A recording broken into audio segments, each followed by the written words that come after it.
ప్రార్థన. పరలోకమందున మా తండ్రి, మీ శ్రేష్టమైన నామానికి స్తుతులు చెల్లించుకుంటున్నాం తండ్రి. మీ ఉచితమైన కృపను బట్టి మరొకసారి మీ సన్నిధిలో ఈ విధంగా కూడుకోవడానికి మీరు మాకు ఇచ్చిన అవకాశం బట్టి వందనాలు తండ్రి. పాటల ద్వారా మీ మహిమ పొందాలని మేము నమ్ముచున్నాం తండ్రి. కొద్ది నిమిషములు మీ పిల్లలతో తండ్రి మా ఆధ్యాత్మిక జీవితానికి కావాల్సిన కొన్ని ప్రాముఖ్యమైన సంగతులు మరి పరిశీలన చేయొచ్చుండగా మీరు నాకు తండ్రి పరిశుద్ధాత్మ యొక్క సహాయం దయచేయండి.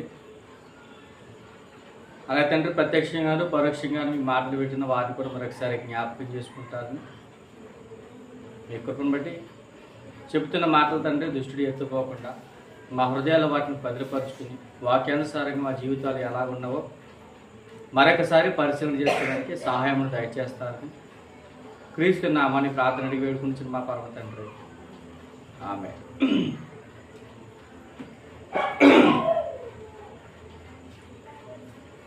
వచ్చిన అందరికీ క్రీస్తునాను శుభావందనాలు తెలియజేసుకుంటున్నాను. కొంచెం ఎదగట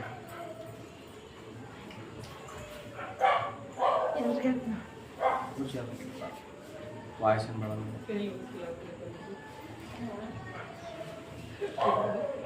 ఇప్పుడు లోతైన విషయాలు ధ్యానించుకునే ప్రయత్నం చేద్దాం. గడిచిన వారం కొన్ని విషయాలు మాట్లాడుకున్నాం. ఈ వారం కూడా మరొక నూతనమైన సంగతిని తెలుసుకునే ప్రయత్నం చేద్దాం. క్రైస్తవ జీవితానికి ప్రాథమిక అంశాలు ఏవైనా ఉన్నాయంటే చాలా ప్రాముఖ్యమైన సంగతులు చాలా ఉన్నాయి. ముఖ్యంగా మనకి కావాల్సినది అతి ప్రాముఖ్యమైనది ఒకటి ఉన్నది. అతి ప్రాముఖ్యమైన సంగతుల్లో ఒక సంగతి ఏంటంటే ఒక విషయం అడుగుతున్నాను, బాగా వినండి. మన జీవితంలో ఎదుర్కొన్నటువంటి కొన్ని సమస్యలు ఉంటాయి. ఏంటి ఆ సమస్యలు అంటే ఆల్రెడీ మనకు తెలిసినటువంటి ఒక అతిపెద్ద ప్రాముఖ్యమైనటువంటి సందర్భం, ప్రతి విశ్వాసి ఎదుర్కొంటున్నటువంటి ఒక సమస్య ఏంటి చెప్పన? భార్య చర్చికి వస్తుంది, భర్త ఏమవుతాడు చెప్పండి? లోకంలో తిరుగుతాడు. మిమ్మల్ని అడుగుతున్నా, భార్య కూడా ఏమనుకుంటుంది చెప్పండి? భార్య తన భర్త విషయంలో ఏమనుకుంటాడో సాధారణంగా అంటే నా భర్త మారాలి మారాలి మారాలి అని అనుకుంటారు. ఎవరు చెప్పండి? భార్య. మరొక మాట, భార్యాభర్తలు చర్చిలోకి వచ్చిన వాళ్ళ పిల్లలు ఏం చేస్తారు చెప్పండి? ఇంకా లోకంలో తిరుగుతారు. ఇప్పుడు తల్లిదండ్రులు కూడా ఎవరి కోసం వెయిటింగ్ చేస్తారు ఎక్కువగా అంటే పిల్లల భవిష్యత్తు కోసం చూస్తారు. ఒకటి, భర్త దేవుని సన్నిధిలోనికి రానప్పుడు భార్య బాధపడుతుంది. భార్య సన్నిధిలోకి వస్తే భర్త సన్నిధికి రానప్పుడు ఎవరు బాధపడతారు? భార్య బాధపడుతుంది. ఇప్పుడు తల్లిదండ్రులు చర్చిలోనికి వచ్చిన పిల్లల సంఘానికి రాకపోతే ఎవరి నిమిత్తం బాధపడతారు చెప్పండి? పిల్లల కోసం బాధపడతారు. కానీ ఒక విషయం మనకు అర్థమవుతున్న విషయం ఏంటి, వాడు మారుతాడు, తాను మారుతుంది, పిల్లలు మారుతారు అని మనకి ఒకటి ఉంటుంది. ఏంటిది? ఒకటి విశ్వాసం. దాంతోపాటు విశ్వాసం కాకుండా మరొకటి ఉంటుంది. ఏంటి? బాగా చెప్పనా? ఓపిక. ఓపిక ఉంటుంది చెప్పండి. అర్థమవుతుందా? అంటే ఓపిక అనే పదానికి అర్థం ఏంటి? ఎదురు చూడడం. అంటే ఏదైనా ఒక కార్యం తలపెడుతున్నప్పుడు ఆ కార్యం జరుగుతుందిలే, ఆ కార్యం జరగాలి అని మనం ఏం చేస్తామంటే చాలా ఓపికతో ఎదుర్కొంటాం. అంటే మన క్రైస్తవ జీవితానికి కూడా ఓపిక అనేది కావాలా అవసరం లేదా చెప్పండి? కావాలా? కావాలి.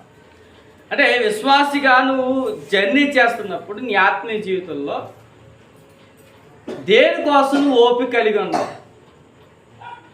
ప్రశ్న అర్థమైందా? ఓపిక దేనికోసం? నీ కుమారులు ఇంకా దేవుణ్ణి ఎరగలేదని ఇంకా ఓపికతో వారి నిమిత్తం ప్రార్థన చేస్తున్నావా? నీ భర్త ఇంకా మారలేదని నీ భర్త కోసం ఓపిక కలిగి నువ్వేం చేస్తున్నావు? ప్రార్థన చేస్తున్నావా? మరొకటి అతి ప్రాముఖ్యమైన విషయం చెప్పనా, ప్రభువు రాకడ వస్తుందని ఓపిక కనిపెడుతున్నామా? అందరికీ అర్థమైందా? అంటే మన విశ్వాస జీవితానికి ఓపిక అనేది ఎలా ఉందంటే కత్తి మీద సాములాట. విశ్వాసిగా పిలువబడుతున్నప్పుడు గొప్ప గొప్ప భక్తులు కూడా చాలా ఓపిక అనేది కలిగి ఉన్నారు. బెస్ట్ ఎగ్జాంపుల్ ఒక విషయం చెప్పి, ఎవరో కాదు, మన అందరు తెలిసిన ఒక పెద్ద ఆయన. ఎవరు అనుకుంటున్నారు? నోవాహు గారు. నోవాహు గారితో దేవుడు ఏం చెప్పాడు చెప్పండి? స్ట్రైట్గా చెప్పాడు, స్ట్రైట్గా నేద్దాం. నోవాహు గారితో దేవుడు ఏం చెప్పాడు? వాడ కట్టమన్నాడు. వాడ కట్టడం అనేది చాలా ఖర్చుతో కూడుకున్నటువంటి పని, అవునా కదా? అవును. ఇప్పుడు చాలా ఖర్చుతో కూడుకున్న పని. నెక్స్ట్, నోవాహు గారికి సహాయం చేసేవారు బయట వారు ఎవరైనా ఉన్నారో చెప్పండి? ఎవరు లేరు. ఎవరున్నారు? కేవలం తన భార్య, తన కొడుకు, తన కోడలు. సుమారు ఎంతమంది? 7 సహాయం చేశారు. ఎవరికి? నోవాహు గారు. సుమారుగా వాడ కట్టడానికి ఆయనకు పట్టిన కాలం ఎన్ని సంవత్సరాలు? సుమారు 100 సంవత్సరాలు. అర్థమవుతుందా? అంటే 100 సంవత్సరాల పాటు నోవాహు గారు ఏం చేశారు? వాడను కట్టాడు. ఇప్పుడు వాడను కట్టాలంటే ముందు అతనికి ఏముండాలి చెప్పండి? ఓపిక ఉండాలొద్దా? అంటే ఈయన ఒక పక్కన వాడ కడుతున్నాడు, సంవత్సరం అయింది, ఏం రాలేదు, జలప్రళయం రాలేదు. 2 సంవత్సరాలు అయిపోయింది, ఏం రాలేదు. వర్షం వస్తుంది అన్నాడు, మామూలు వర్షం వస్తుంది, కానీ వాడ పూర్తి అవ్వలేదు. అంటే ఒక పక్కన తన జీవితంలో వాడ కడుతూ, మరొక పక్కన ఎవరైతే దేవుని ఎరిగిన వారు ఉన్నారో వారికి సువార్తను ప్రకటిస్తూ, మరొక పక్కన తన కుటుంబ పోషణ తన భుజాల మీద వేసుకుంటూ 3 విధాలుగా నోవాహు గారు సతమతం అవుతున్నారా? అవ్వట్లేదా? చెప్పండి. అవుతున్నారు. కానీ దేవుడు నోవాహు గారికి ఇచ్చినటువంటి అతిపెద్ద టార్గెట్ ఏంటి? వాడ కట్టడం. సుమారు 100 సంవత్సరాల పాటు వాడ కడుతూనే ఆయన ఏం చేసేట? ఓపిక కలిగి సువార్తను ప్రకటిస్తూ వచ్చాడట. ఎవరైనా చెప్పండి? నోవాహు గారు. మరొక పెద్ద మనిషి ఒక మాట అన్నాడు, బైబిల్లో చూశారు. విలాపవాక్యములు 3వ అధ్యాయం 26వ వచనం. విలాపవాక్యాలు 3వ అధ్యాయం 26వ వచనం. నరులు ఆశ కలిగి యెహోవాను ఆశ్రయించు రక్షణ కొరకు ఏం చేయాలంట? బాగా విందాం. 3:26 జాగ్రత్త చదువుదాం. మరలా చదువుదాం. నరులు ఆశ కలిగి యెహోవా అనుగ్రహించే రక్షణ కొరకు ఓపికతో కనిపెట్టుట మంచిది. బాగా వినండి. ఈ విలాప వాక్యాలు రాస్తున్న గ్రంథకర్త ఎవరు? యిర్మీయా గారు. బాగా వినండి. యిర్మీయా గారు టైం లైన్ ఎలాంటిది చెప్పండి? యిర్మీయా గారి టైం లైన్. యిర్మీయా గారు ఏ కాలంలోనికి సంబంధించిన వ్యక్తి? అర్థమైందా?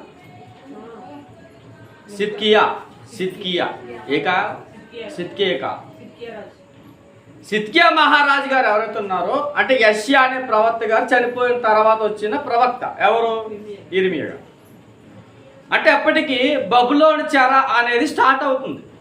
అర్థమవుతుందా? యిర్మీయా గారి కాలం వచ్చే సమయానికి బబులోను అంటే నెబుకద్నెజర్ రాజు పరిపాలన స్టార్ట్ చేసేసాడు. ఆయన స్టార్టింగ్ టైంలోనే యిర్మీయా గారు యోధా ప్రజల గురించి, ఇశ్రాయేలు ప్రజల గురించి మాట్లాడుతున్న మాట అది. ఏడుస్తూ బాధపడుతూ చెబుతున్న మాట ఏంటంటే, నరులు ఆశ కలగాలట. ఎవరికి? నరులకి. ఏం ఆశ ఉండాలంట? యెహోవా అనుగ్రహించి రక్షణ కొరకు ఓపికతో కనిపెట్టుట మంచిది. అంటే ఓపిక అనేది మనకు రావాలంటే ముందు మనకేముండాలట? ఆశ ఉండాలట. అర్థమవుతుందా? ఆశ ఉంటే మనకేమొస్తుంది? ఆటోమేటిక్గా ఓపిక ఉంటుంది. బాగా అర్థమవుతుందా? అర్థం కావట్లేదు. ఇప్పుడు జస్ట్ మామూలుగా ఇందాక నాకు మరలా చెప్తున్నా. భార్య సంఘానికి వచ్చింది, భర్త లోకంలో తిరుగుతుంటే భర్త కొరకు ఆ భార్య పడే వేదన ఎలాంటి చెప్పండి? ఒక ఆశ ఉంటుంది. ఏంటి ఆశ చెప్పండి? ముందు ఆశ ఏంటి? నా భర్త కూడా సంఘానికి రావాలని ఆశ ఉంటుంది.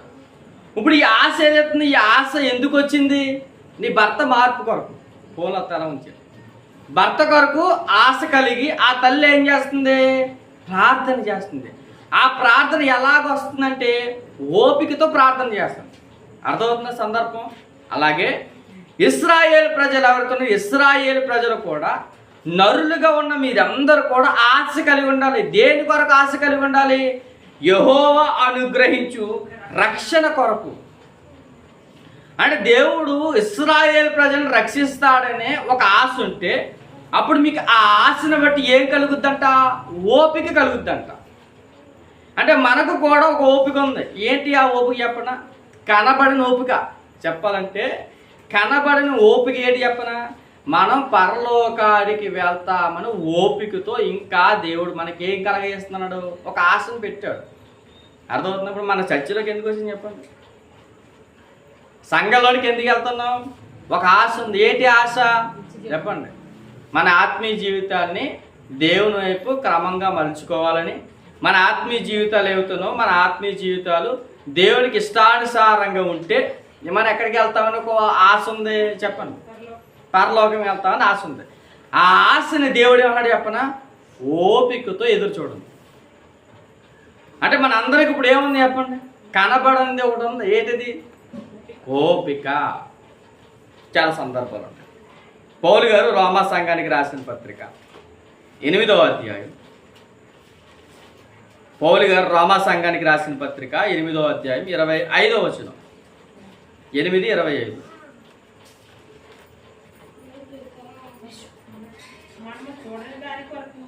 పైన చదువు 24 నుంచి. ఎలా అనగా మనము నిరీక్షణ గలవారమే రక్షింపబడితిమి.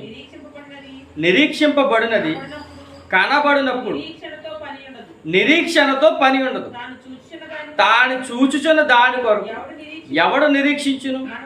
బాగా మనము చూడని దాని కొరకు నిరీక్షించిన ఎడల ఓపికతో దాని కొరకు కనిపెట్టుదుము. అర్థమవుతుందా? మన పరలోకాన్ని చూసామా అంటే చూడలేదు. ప్రభువైన యేసుక్రీస్తు వారిని నేరుగా చూసామా అంటే చూడలేదు. తండ్రి అయిన దేవుని మనం చూసామా అంటే చూడలేదు. అంటే మనము చూడని దాని కొరకు ఏం చేస్తున్నాం? నిరీక్షిస్తున్నాం. వచ్చిన అర్థమవుతుందా?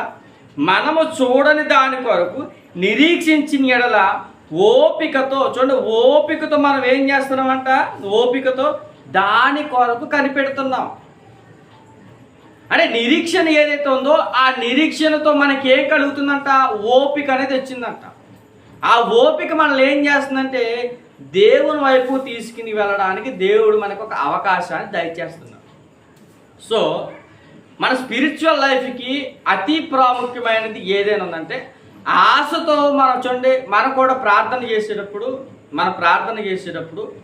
మనకి ఏవైతే అవసరాలు ఉన్నాయో ఆ అవసరాలు దేవుడు తీరుస్తాడని మనం ఏం చేస్తాం? మొదట ఆశతో ప్రార్థన చేస్తాం. అంతే కదా? జాబ్ విషయంలో కావచ్చు, ఎగ్జామ్ విషయంలో కావచ్చు, మన ఏదైనా కన్స్ట్రక్షన్ విషయంలో కావచ్చు, లేకపోతే అప్పుల బాధ విషయంలో కావచ్చు, శ్రమలు ఎదుర్కొనే విషయంలో కావచ్చు, ఏ విషయంలోనైనా దేవుడు నాకు విడుదల కలగజేస్తాడని మనం ఆయనకి ఏం చేస్తామంటే ముందు మనం ప్రార్థన చేస్తాం. ఇప్పుడు ఆ ప్రార్థన ఎలా వస్తుందని నిరీక్షణతో ప్రార్థన చేసినప్పుడు ఆ నిరీక్షణతో కూడుకున్న దాంట్లో ఒకటి వస్తుందంట, అదే ఓపిక. అంటే మనకు ఉందా లేదా చెప్పండి? అర్థమవుతుందా? ఓపిక అనేది ఉందా లేదా? పిల్లలు మారాలని పెద్ద ఓపిక ఉంటుంది, మన భర్త మారాలని ఓపిక ఉంటుంది, భార్య మారాలని ఓపిక. ఆ ఓపిక ఓపిక ఓపిక ఓపిక అనేది మనకి చాలా అవసరపడ్డ. ఇప్పుడు పౌలు గారు కూడా మనతో ఏమంటున్నారు? మనము చూడని దాని గురించి నిరీక్షించి, ఆయన చూడండి ఎంత మాట్లాడుతున్నాం, మనము చూడని దాని కొరకు నిరీక్షించిన ఎడల ఓపికతో దాని కొరకు కనిపెట్టుదుము అంటే ఆయన కూడా ఇంక్లూడ్ అయ్యారు. ఎవరు? అర్థం చెప్పండి. ఎవరు ఇంక్లూడ్ అయ్యారు ఈ వచనంలో? కనిపెట్టుదుము అంటే పౌలు గారు కూడా ఇంక్లూడ్ అయ్యారు. ఆయన కూడా దేని కొరకు ఓపికతో కలిగి ఉన్నాడు చెప్పండి? ఆయన కూడా ఒక ఓపికతో ఉన్నాడు. ఏంటి ఓపిక? నేను కూడా పరలోకానికి వెళ్ళాలి, నేను కూడా ఒక నిరీక్షణతో ఉన్నాను. ఏంటి ఆ నిరీక్షణ? నేను మరణించిన ఎడల నా ఆత్మ ఎక్కడికి వెళ్తుందని ఆయన నిరీక్షణతో ఉన్నాడు చెప్పండి. పరలోకానికి వెళతాదని ఒక నిరీక్షణతోటి పౌలు గారు కూడా ఓపికతో కనిపెడుతున్నాడట. ఆ కనిపెట్టే విధానం చాలా అమూల్యమైన మరొకటి సందర్భాలు ఉన్నాయి, బాగా విందాం. ఏంటంటే యాకోబు గారు రాసిన పత్రిక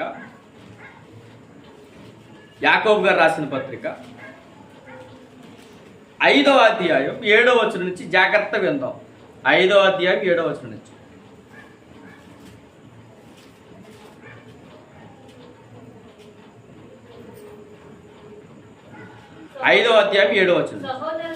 సహోదరులారా, ప్రభువు రాకడ కొరకు ఓపిక కలిగి వినుడి. బాగా వినండి. సహోదరులారా అంటే యాకోబు గారు క్రైస్తవులందరితో మాట్లాడుతున్న విషయం. మనమట ఏం చేయాలంట? ప్రభువు రాకడ కొరకు ఓపికతో ఏం చేయాలంట? కలిగి ఉండి. అంటే క్రైస్తవులందరికీ కావలసినది ఏంటంటే ఒక ఓపిక అనేది ఉండాలి. ఆ ఓపిక దేని విషయమై ఉండాలట? ప్రభువు రాకడ కొరకు సంబంధించిన ఓపిక కలిగి ఉండాలట. అంటే ప్రభువు రాకడ అంటే ఏ రాకడ? మొదటి రాకడ, రెండవ రాకడ. అంటే తన సొంత అన్నయ్యే ఎవరు?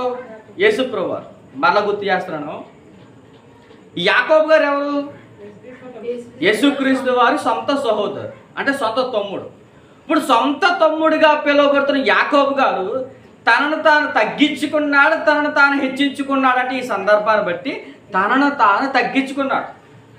ఎందుకంటే నా అన్న అని ఎక్కడైనా సంబోధించాడా అంటే ప్రభువైన యేసుక్రీస్తు వారి గురించి లేదు.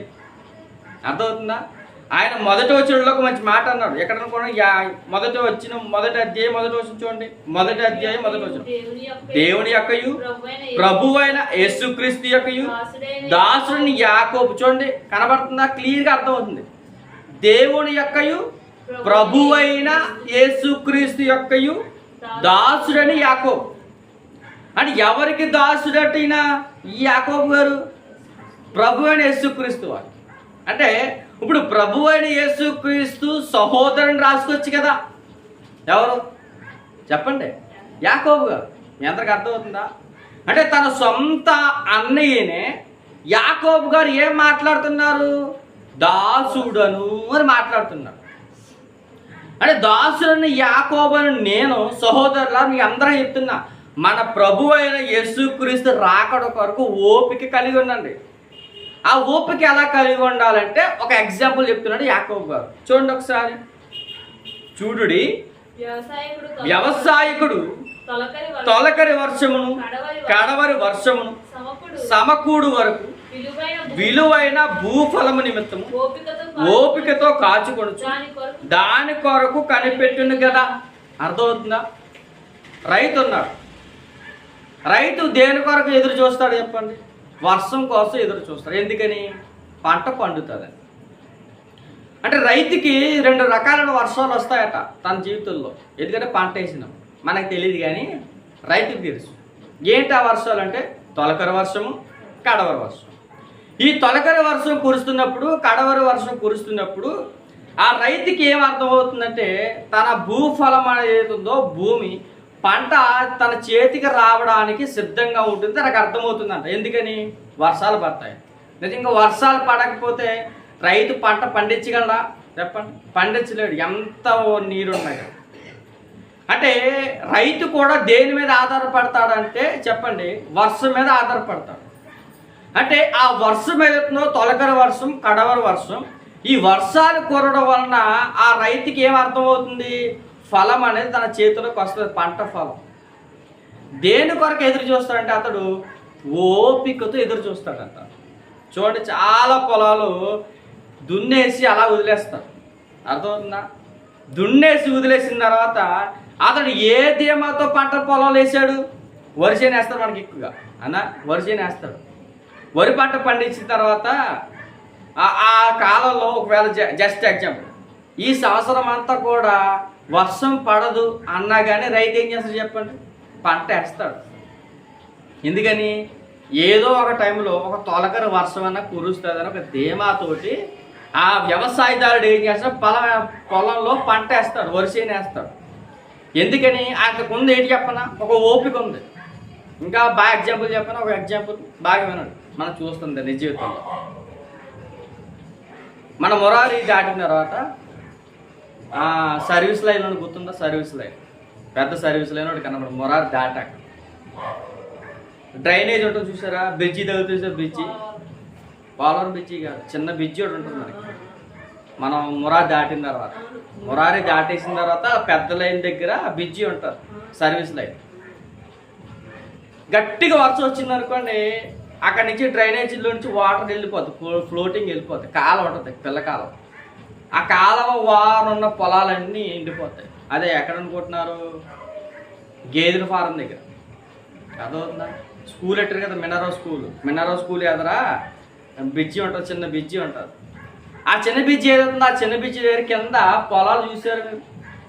గట్టిగా వర్షం వచ్చింది అనుకో, పొలాలు ఏమైపోతాయి, నిండిపోతాయి, వర్షంతో నిండిపోతాయి. ఆ రైతు ఎందుకు వేసాడు పంటల పొలం, ఆల్రెడీ వర్షాకాలం వచ్చినప్పుడు బాగా, వర్షాకాలం వచ్చినప్పుడు ఆ వర్షం ఆ చెరువులో ఉన్న నీరంతా కూడా ఎక్కడికి వస్తుంది, ముందు దెబ్బతినే పొలం ఎవరు చెప్పనా, ఆ రోడ్డు ఉన్న పోతే పొలం పోద్ది. కానీ ఎందుకు ధీమాగా వేసాడు, ఏమో ఎంతో కొంత ఫలం వస్తుందని ఆ పెద్ద మనిషి, ఆ రైతు ఏం చేయాలంటే పొలంలో పంట వేసాడు. ఏంటి దాన్ని ఏమంటారు తెలుసా, ఓపిక. అంటే రేపు జరగబోయే దాని గురించి కూడా ఈ పెద్ద మనిషి ఏం చేస్తాడు చెప్పండి, ఓపికతో పొలం వేశారు. ఎంత విచిత్రం అంటే రేపు వస్తాదిలే అని ఎంత ఓపికతో అయితే అతడు ధీమాగా ఉన్నాడో, మన విశ్వాస జీవితంలో కూడా ప్రభువు రాకడ గురించి కూడా మనం ఏం కలిగి ఉండాలట, ఓపిక కలిగి ఉండాలట. చూడండి ఇక తర్వాత 8వ వచనం త్వరగా, ప్రభు రాక సమీపించుచూ ఉన్నది. చూడండి, ప్రభు రాక సమీపించుచూ ఉన్నది,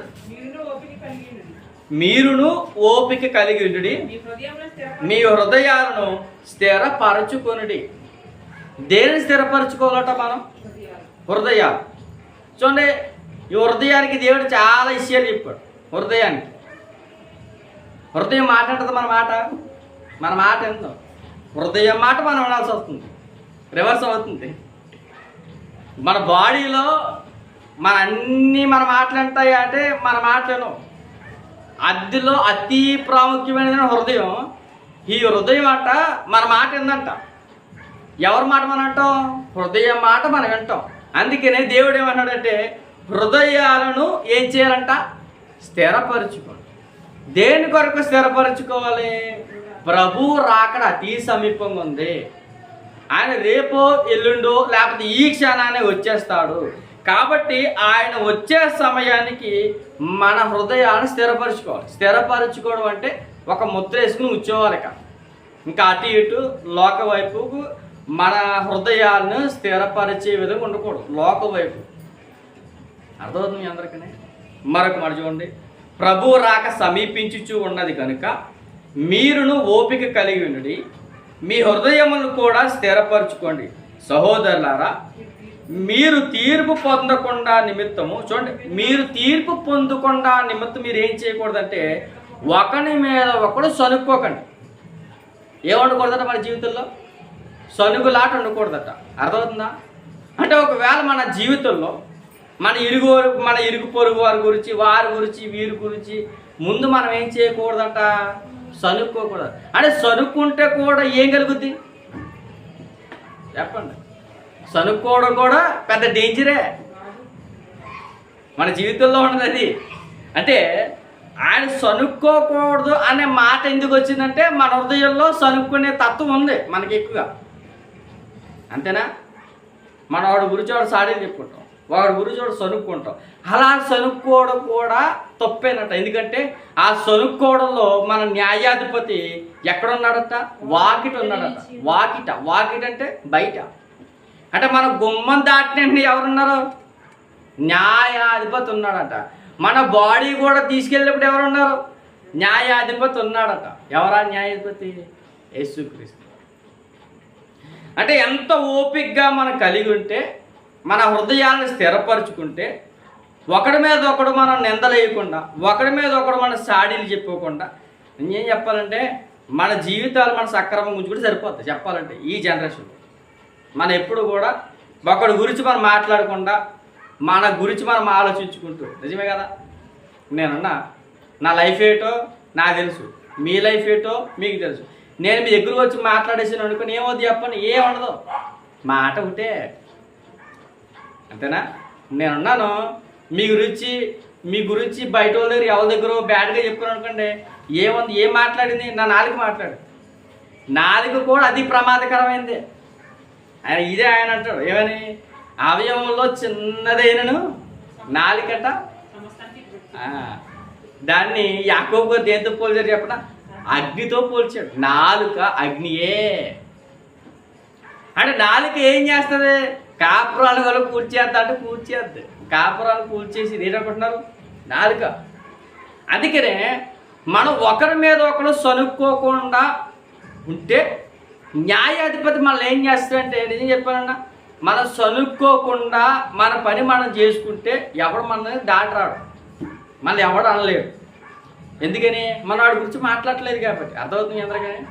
మనం ఒకడి గురించి ఏం మాట్లాడకుండా మన పనులు మనం చేసుకుంటూ దేవుడిచ్చిన ఆయుష్కాలంలో ఆయన గురించి చెప్పుకుంటూ పోయేమే అనుకోండి, నిజం చెప్తున్నా, ఎవరు కూడా మనం టచ్ చేయడానికి కూడా సరిపోడు.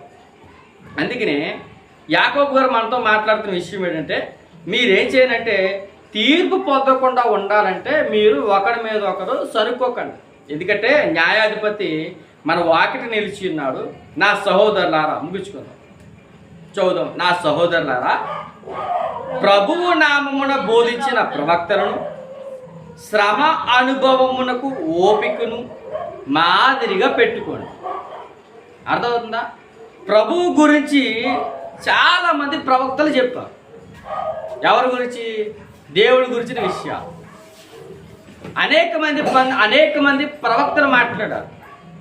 యెషయా ప్రవక్త గారు కావచ్చు, మోసే ప్రవక్త గారు కావచ్చు, యెహోషువ గారు కావచ్చు, ఎంతమంది అయితే గొప్ప గొప్ప ప్రవక్తలు అందరూ కూడా ఎవరి గురించి బోధించారు? వాళ్ళు యేసుక్రీస్తు వారి గురించి బోధించారు. అపోస్తులు కూడా ఎవరి గురించి బోధించారు? యేసుక్రీస్తు వారి గురించి బోధించారు. వాళ్ళు ఎందుకు బోధించారు? అలాగంటే వాళ్ళు ఓపిక కలిగి సువార్తను ప్రకటించారు. వాళ్ళు మీరు కూడా ఏం చేయాలంటే శ్రమ అనుభవమునకును ఓపికను మాదిరిగా పెట్టుకోండి. అర్థమవుతుందా?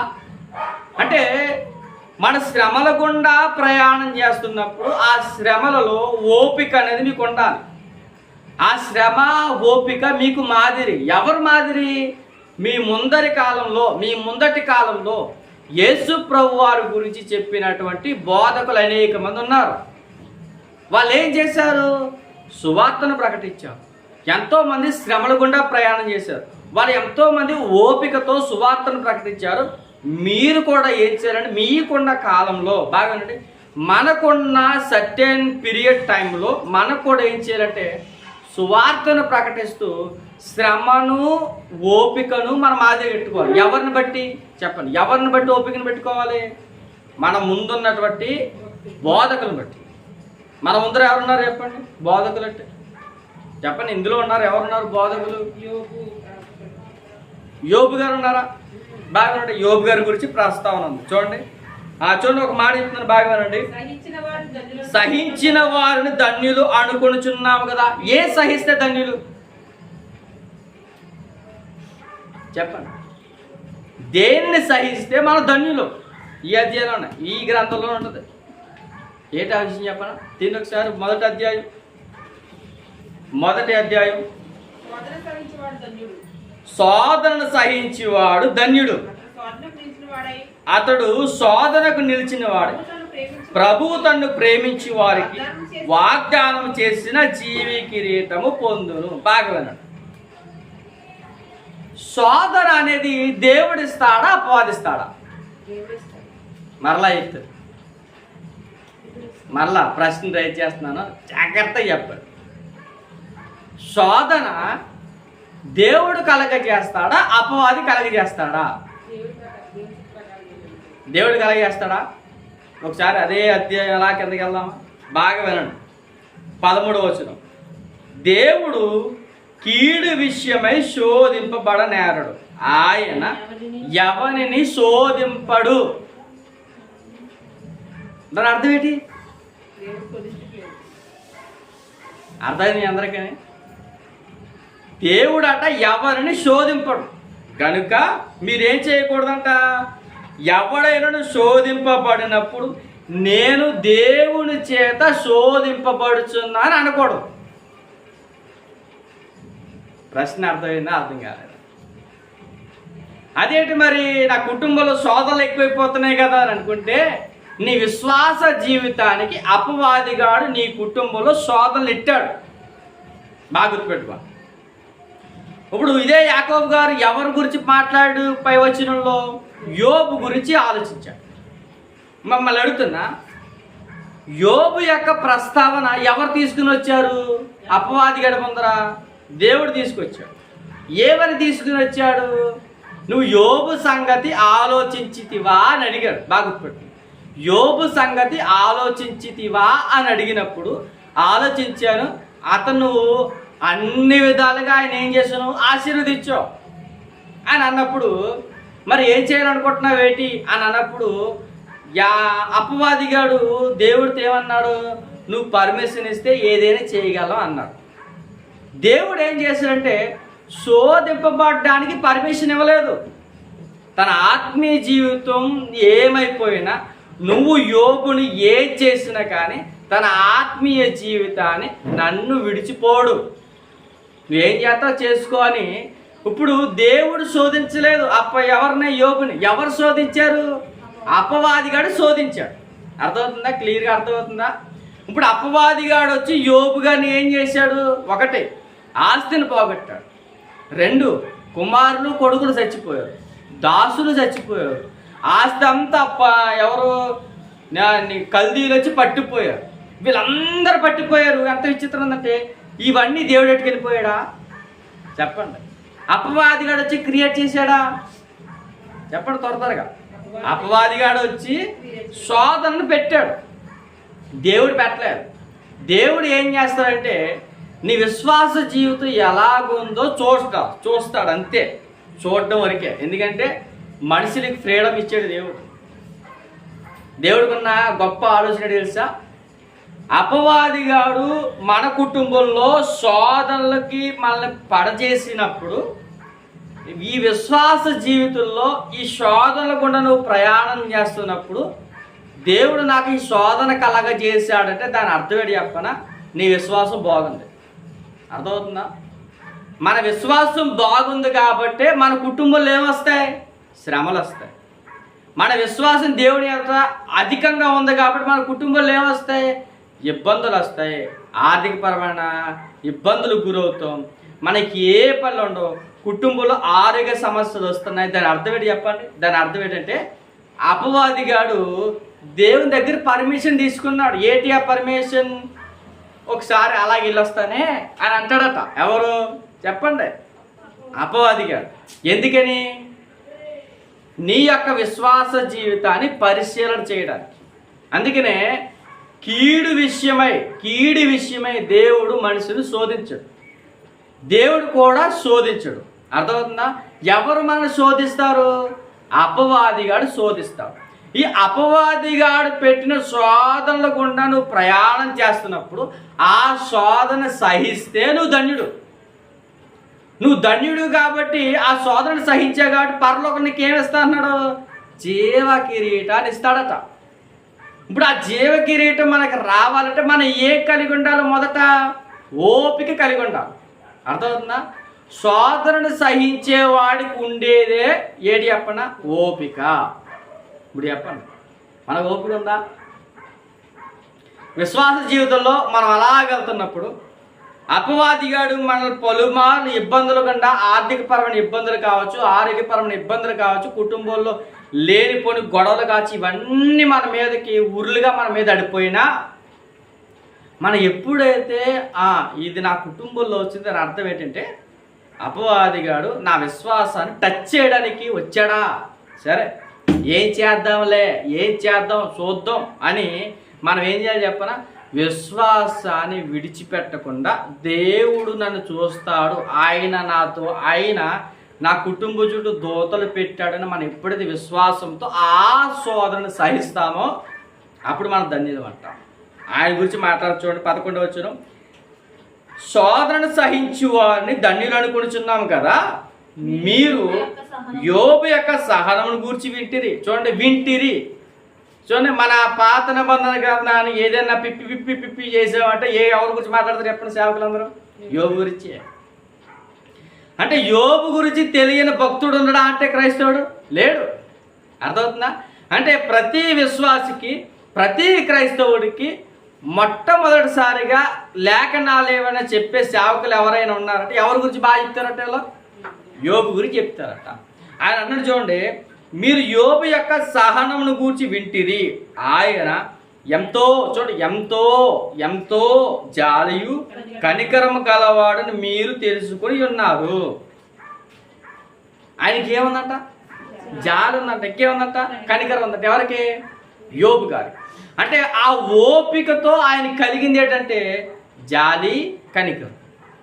ఆ రెండు తన జీవితంలో ఎంత ఓపికతో దేవుని ఎడల భయభక్తులు కలిగి ఉన్నాడో సహోదరులారా, మీరు కూడా ప్రభువు రాకడ కొరకు మనం అందరం ఏం చేయాలంట?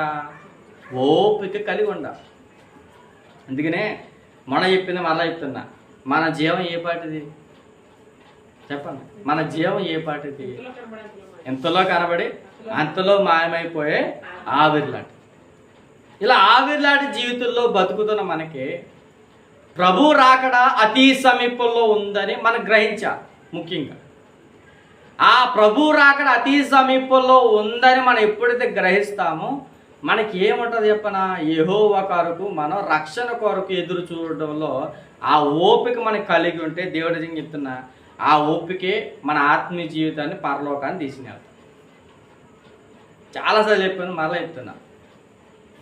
మన భక్తి జీవితాన్ని కనపరుస్తున్నప్పుడు కొన్ని సంవత్సరాలు బట్టి సీనియారిటీగా ఉన్న మన జీవితాలు ఒక్కసారిగా మన చూపుల ద్వారా కావచ్చు, మాటల ద్వారా కావచ్చు, ప్రవర్తన ద్వారా కావచ్చు, ఏదో ఒక రూపంలో ఒక పాపం చేస్తున్న టైంలో క్రీస్తు రెండవ రాకడ జరిగితే మన పరిస్థితి ఏంటి చూడండి. ఊహించుకుంటేనే భయం. అంటే ఈ క్షణంలోనే క్రీస్తు వస్తే నా పరిస్థితి ఏంటని మనం ఏం చేయాలి చెప్పనా? ఓపిక కలిగి మన హృదయాలను ఏం చేయాలంట? చూడండి, ఆయన అంటున్నాడు చూడండి, మీ హృదయాలను ఏం చేయాలంట? స్థిరపరుచుకోండి. దేని కొరకు స్థిరపరుచుకోవాలి? నా జీవితం, నా ఆత్మ, నా దేహం పాపానికి దూరంగా ఉండాలి. అంతే కదా? మనం ఎప్పుడైతే పాపానికి దూరంగా ఉంటాం ఆటోమేటిక్గా ఎవరి దగ్గరలో ఉంటాం చెప్పండి?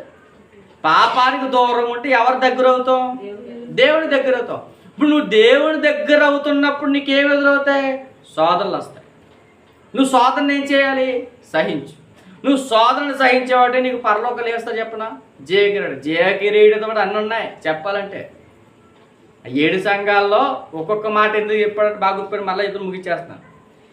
7 సంఘాల్లో ఒక్కొక్క మాటకి, ఒక్కొక్క సంఘానికి ఒక్కొక్కటి ఇచ్చాడు. ఏమి ఇచ్చాడు? ఒకటి జీవవృక్ష ఫలం ఇచ్చాడు, జీవకిరీటం ఇచ్చాడు, మన్నాను బుజ్జి చెప్పనిస్తానన్నాడు. 7 ఆటలకి 7 ఇచ్చాడు. ఎందుకు ఇచ్చాడు చెప్పు? ఎందుకంటే 7 సంఘాలకి 7 లోపాలు ఉన్నాయి. కొన్నాటికి లోపాలు ఉన్నాయి, మరికొన్నాటికి లోపాలు లేవు. మీరు ఓపిక కలిగి ఉండని అంటాడు. ఏ సంఘంతో? 3వ సంఘం అనుకోండి, 2వ సంఘం, పెరకమ సంఘం.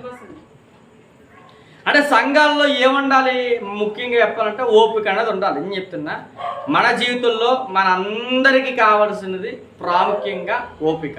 ఆ ఓపిక దేని విషయమై ఉండాలంటే ప్రభువు రాకడ అతి సమీపంలో ఉంది. ఆ అతి సమీపంలో ఆయన వచ్చే సమయానికి మన జీవితాలు ఎలాగ ఉండాలంటే చెప్పండి ఎలా ఉండాలి? పరిశుద్ధంగా ఉండాలి. మన పరిశుద్ధంగా ఉంటే మనం ఎక్కడికి వెళ్తాం చెప్పండి? ముగిచ్చేస్తాం. మన పరిశుద్ధంగా ఉంటే మనం కూడా పరలోకానికి వెళ్తాం. కాబట్టి ఉన్న కొద్ది కాల జీవితంలో రాకడ అతి సమీపంలో ఉందని గుర్తెరిగి ఓపికతో మనం ఎప్పుడైతే కనిపెడుతూ ఉంటామో ఆ ఓపికే మనల్ని పరలోక రాజ్యాన్ని తీసుకుని అట్టి వారిగా మనందరం ఉందాం. ఒకరి మీద ఒకరు సరుక్కోకుండా మన క్రైస్తవ జీవితాన్ని ఎలా సాఫీగా తీసుకుని వెళ్దాం. ఈ కొద్ది మాటలు దేవుడు మన వినికిల్లో ఫలింపచేయరు గాక. ఆమెన్. ప్రార్థన చేసుకుంటాం. మహాపరిశుద్ధుడా, మహోన్నతుడా, మహాగణుడా, మమ్మల్ని మిక్కిలిగా ప్రేమించిన మా ప్రియ పరలోకమందున మా తండ్రి, మీ శ్రేష్టమైన నామానికి స్తుతులు చెల్లించుకుంటున్నాం తండ్రి. ఈ రాత్రికాల సమయం తండ్రి, క్రైస్తవులుగా పిలువబడుతున్న మాకు ఓపిక అనేది చాలా ప్రాముఖ్యమని, ఆ ఓపిక తండ్రి లోకపరమైనది ఓపిక కాకుండా నీ కుమారుడైన క్రీస్తు యొక్క రాకడ కొరకు తండ్రి మేము ఓపిక కలిగి ఉండాలని, ఆ ఓపిక కలిగి ఉంటున్న క్షణాలలో శ్రమలు వస్తాయని, శోధనలు వస్తాయని, ఇబ్బందులు వస్తాయని, ఇక్కట్లు వస్తాయని, వాటన్నిటిని తండ్రి మేము సహించాలని మరొకసారి తండ్రి లేఖనాల ద్వారా మాతో మాట్లాడే విధానమును బట్టి మీకు వందనాలు తండ్రి. తండ్రి ఇంకనూ మా జీవితంలో ఒకవేళ ఓపిక కలిగి ఉండకుంటే మమ్మల్ని ఓపికతో మీ సన్నిధిలో మంచి ప్రవర్తన కలిగి నీ కుమారుడు వచ్చేంత వరకు తండ్రి నమ్మకంగా ఉండడానికి సహాయం తెచ్చి ఓపికగా మీ మాటలు మీ బిడ్డలు జ్ఞాపకం చేసుకోండి. మా ఆధ్యాత్మిక జీవితాన్ని తండ్రి మీ చేతులకు అప్పగిస్తున్నాను తండ్రి. మా జీవితాలు కూడా తండ్రి ఓపికతో మీ యందు భయభక్తిని కలిగి నడుచుకునే గొప్ప భాగ్యాన్ని మీరు మాకు దయచేస్తారు. ఎవరైతే తండ్రి ప్రత్యక్షంగాను పరోక్షంగాను మీ మాటలు విన్నారో వారిని కూడా మరొకసారి జ్ఞాపకం చేసుకుని వారి ఆధ్యాత్మిక జీవితాన్ని ఇంకా ముందుకు తీసుకుని వెళ్తారు. మీ చిత్తమైతే ఆదివారపు ఆరాధనలో కూడా మేము కలుసుకుని మిమ్మల్ని మహిమపరిచే భాగ్యాన్ని మీరు మాకు దయచేస్తారు. క్రీస్తు నామముని ప్రార్థన అడిగి వేడుకునిచ్చిన మా పరమ తండ్రి. ఆమేన్. తండ్రి అయిన దేవుని ప్రేమయు ప్రభువైన యేసుక్రీస్తు వారి యొక్క కృపయు పరిశుద్ధాత్మ యొక్క అన్యోన్య సహవాసం కూడిన మనకును సకల పరిశుద్ధులకును